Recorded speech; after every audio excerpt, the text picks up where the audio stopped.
കേന്ദ്ര സർക്കാരിനെതിരെ ഗുരുതര ആരോപണങ്ങളുമായി സമൂഹ മാധ്യമമായ എക്സ് ചില അക്കൗണ്ടുകൾക്കും പോസ്റ്റുകൾക്കും നിയന്ത്രണം ഏർപ്പെടുത്തണമെന്ന് സർക്കാർ ആവശ്യപ്പെട്ടുവെന്നാണ് ആരോപണം. പിഴയും തടവും ഉൾപ്പെടെയുള്ള ശിക്ഷകൾ ചൂണ്ടിക്കാട്ടി സർക്കാർ എക്സിക്യൂട്ടീവ് ഉത്തരവ് പുറപ്പെടുവിച്ചെന്നും എക്സ് ആരോപിച്ചു. ഇന്ത്യയിൽ മാത്രമേ ഇത്തരത്തിൽ നിയന്ത്രണങ്ങൾ ഉള്ളൂ എന്നും എക്സ് വ്യക്തമാക്കി. ബൽറാം നെടുങ്ങാടി ഡൽഹിയിൽ നിന്ന് വിവരങ്ങൾ നൽകും. ബൽറാം, പ്രധാനമായും ഇവർ പറയുന്ന കാര്യങ്ങൾ എന്തൊക്കെയാണ്?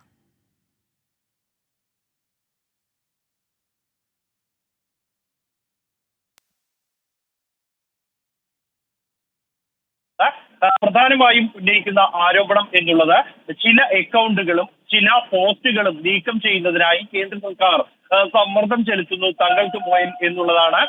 ഇതിൽ പ്രധാനമായും ചൂണ്ടിക്കാണിക്കുന്നത് തടവ്, പിഴ അടക്കമുള്ള ശിക്ഷകൾ ചൂണ്ടിക്കാട്ടിയാണ് കേന്ദ്ര സർക്കാർ തങ്ങൾക്ക് മേൽ സമ്മർദ്ദം ചെലുത്തുന്നത് എന്നും ഇതിനെ തുടർന്ന് ഈ അക്കൗണ്ടുകളും പോസ്റ്റുകളും നീക്കം ചെയ്യേണ്ടി വരുന്നു എന്നുമാണ് എക്സ് ആരോപിക്കുന്നത്.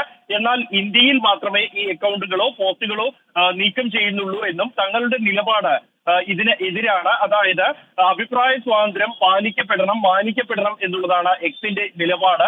എന്നാൽ സർക്കാരിന്റെ സമ്മർദ്ദത്തെ തുടർന്ന് അത് നീക്കം ചെയ്യേണ്ടി വരുമ്പോൾ ഈ അക്കൗണ്ട് ഹോൾഡറുകളെയോ അല്ലെങ്കിൽ ഈ പോസ്റ്റുകൾ ചെയ്ത വ്യക്തികളെയോ ഇത്തരത്തിൽ നീക്കം ചെയ്യുന്നു എന്നും അതിന്റെ കാരണങ്ങളും ഞങ്ങൾ അറിയിക്കുന്നുണ്ട് എന്നുമാണ് എക്സ് വ്യക്തമാക്കുന്നത്.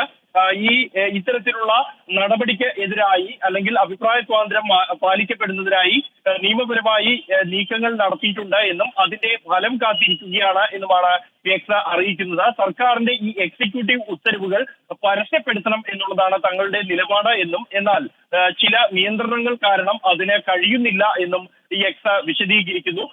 ഗുരുതരമായ ഈ ആരോപണം ഉയർന്നു വന്ന ശേഷവും കേന്ദ്ര സർക്കാരിന്റെ ഭാഗത്തു നിന്നും ഇക്കാര്യത്തിൽ യാതൊരു പ്രതികരണവും ഇതുവരെയും ഉണ്ടായിട്ടില്ല. ശ്രീലക്ഷ്മി. ശരി ബൽറാം.